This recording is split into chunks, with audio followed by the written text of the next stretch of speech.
नमस्कार, दिल्ली ब्रेकिंग में आप सभी का स्वागत है। मैं हूं अनुज मिश्रा। हमारी खास पेशकश राजनीतिक हलचल में आज हम चर्चा करेंगे नीलम कृष्ण पहलवान से। ये नाम जानना हम सबके लिए जरूरत है क्योंकि नीलम के अर्थ बहुत हैं और अपने अपने विचारधाराओं के अनुसार, अपने अपने दृष्टिकोण के अनुसार हर व्यक्ति नीलम कृष्ण पहलवान को जानने की कोशिश करता है। हम आज जानेंगे, चुनावी बात करेंगे, राजनीतिक हलचल करेंगे, नजफगढ़ की स्थितियों पर चर्चा करेंगे, दिचाऊ वार्ड के ताजा हालात पर भी चर्चा करेंगे नीलम कृष्ण पहलवान के साथ। नीलम जी, स्वागत है आपका। धन्यवाद अनुज जी। मैम, चुनावी साल है, 2022 है, सबको इंतजार था इस चुनावी साल का। कितनी तैयार है नीलम कृष्ण पहलवान? देखिए, तैयारी तो अनुज जी हमेशा से ही होती है। चुनाव कभी भी आ जाए, हमेशा से हम फील्ड में रहते हैं, हमेशा से हम अपने जो रिलेटेड काम है वो करते रहते हैं, तो हमें तैयारी की तो क्या विशेष ज़रूरत पड़ेगी। मैम, अचानक से 2022 में जिस तरह से बातचीत की जा रही थी, 2021 में कुछ घटनाएं घटी जो प्रभावित की नीलम कृष्ण पहलवान को। हम लोग जानते हैं पिछले कई सालों से निर्दलीय के तौर पे नीलम कृष्ण पहलवान ने काम किया है, बीजेपी का दामन थामा, और अब 2022 में चर्चाएं भी थोड़ी सी हो रही हैं कि नीलम कृष्ण पहलवान अपनी राजनीतिक कैरियर को किस तरफ मोड़ कर लेकर जाना चाहेंगे। क्या रुझान रहेगा?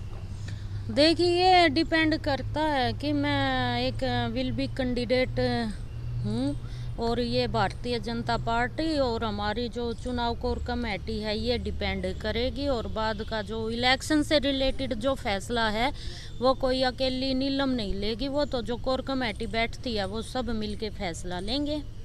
जब भी राजनीतिक चर्चाएं की जाती है, जब भी क्षेत्र में किसी राजनीतिक व्यक्ति से मुलाकात होती है, सबकी निगाहें ये है कि नीलम कृष्ण पहलवान क्या करेंगे। क्या वो भारतीय जनता पार्टी से उम्मीदवार होंगी या एक निर्दलीय के तौर पे आज भी वो चुनावी मैदान में रहेंगी?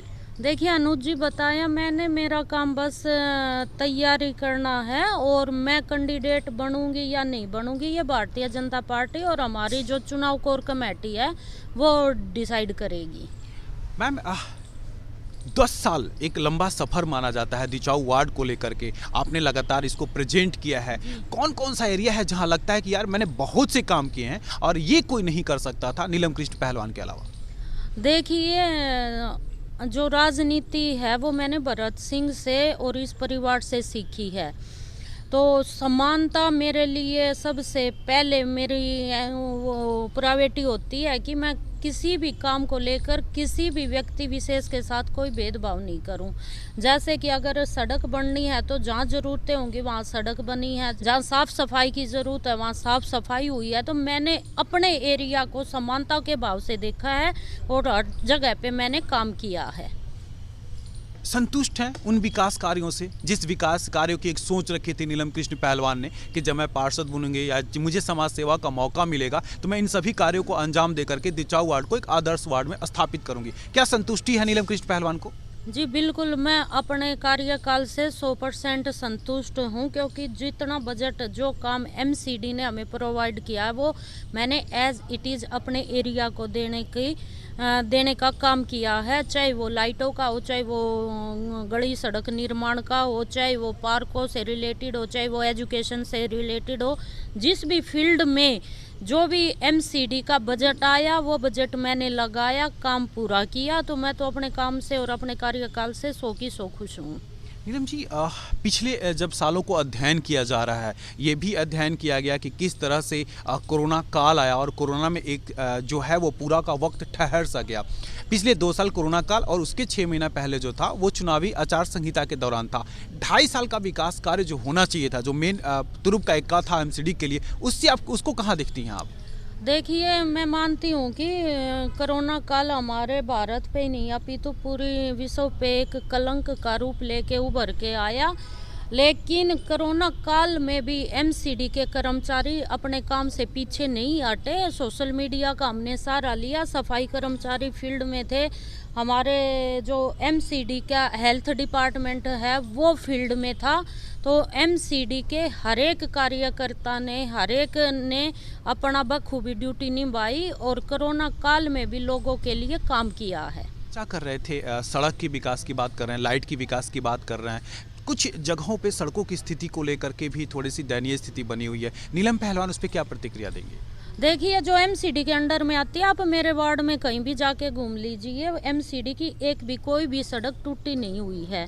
दिल्ली गवर्नमेंट का, लेकिन जो भी एमसीडी के काम है, चाहे वो साफ सफाई के हों, चाहे वो लाइट के हों, चाहे वो हेल्थ से रिलेटेड हों, तो मेरे काम 100 के 100 ठीक है। मेरे काम में कहीं भी कोई भी कमी नहीं है।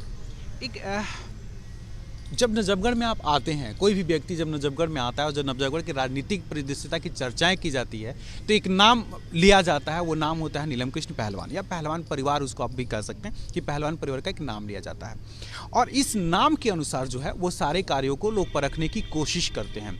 नीलम कृष्ण पहलवान जब क्षेत्र में जाती हैं, क्या उनको किस तरह से सामना करना पड़ता है, किस तरह से वो अपने आप को प्रेजेंट करती हैं? क्योंकि आप भरत सिंह के साथ काम कर चुकी हैं, जिनको नजफगढ़ का विकास पुरुष का दर्जा भी प्राप्त है। अब कितना दबाव महसूस करती हैं, क्योंकि जो भरत सिंह ने स्थिति बनाई थी नजफगढ़ की, क्या वो स्थिति आज भी है यहाँ पे? देखिए अनुज जी, जो लोगों का प्यार प्रेम आशीर्वाद भरत सिंह के टाइम पे था, आज भी कहीं उससे ज़्यादा बढ़कर मेरे साथ है। क्योंकि हमने कभी भी ये एक सीमा नहीं बांधी कि हम इस सीमा के काउंसलर हैं या इस सीमा के विधायक रहे हैं तो हम इस सीमा तक ही काम करें। जब हम विधायक थे तो हमने आसपास की विधानसभाओं में भी काम किया था, और मैं पिछले 10 साल से कंटिन्यू काउंसलर भी रही हूँ, चेयरमैन भी कई फील्डों में रही हूँ। तो मैंने भी अपने वार्ड को बांध के नहीं रखा। पीतू नजफगढ़ के अंडर या जितने भी जिस वार्ड से भी जो भी हमारा कार्यकर्ता आया, और कार्यकर्ता हमारे लिए नहीं होता, हम उसको एक परिवार के सदस्य की तरह मानते हैं और सबके लिए हमने काम किया है। तो मुझे जहाँ भी थोड़ी ही असहजता महसूस होती है, लोगों ने आगे बढ़कर मुझे बढ़ावा दिया है और मेरी समस्या को हल करने का काम किया है।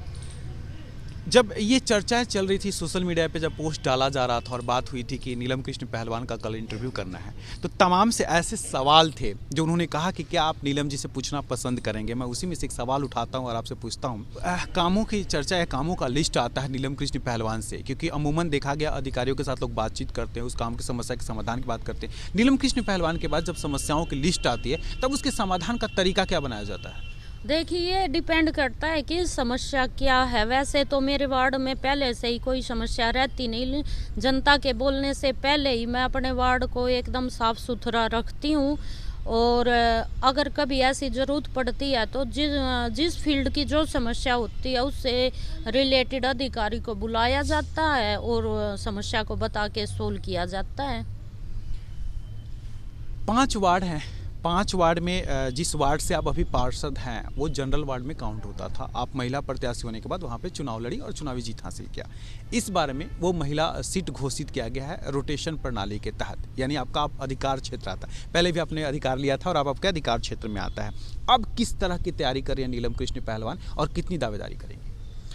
देखिए अनुज जी, हमारे लिए तैयारी खाली एक चुनाव को लेकर नहीं होती। हम जब से जनता के प्रतिनिधि बने हैं, पूरे 10-15 साल से, पूरा नजफगढ़ क्या पूरा दिल्ली क्षेत्र और आप सब भी इस बात के गवाह हो कि कभी हमने अपने कार्य से मुंह नहीं मोड़ा कि चुनाव आ गए तो हम फील्ड में पहुंच गए, और चुनाव नहीं आए तो अपने घर में बैठ गए। हम वो मौसमी मेंढक नहीं हैं। हम हमेशा से जनता के लिए काम करते हैं और हमेशा जनता के बीच में रहते हैं। चाहे वो किसी भी प्रकार की समस्या, उस समस्या का समाधान करने की हम 100 समस्या का हम समाधान करते हैं। और मुझे तो नहीं लगता कि किसी स्पेशल तैयारी की मुझे ज़रूरत है।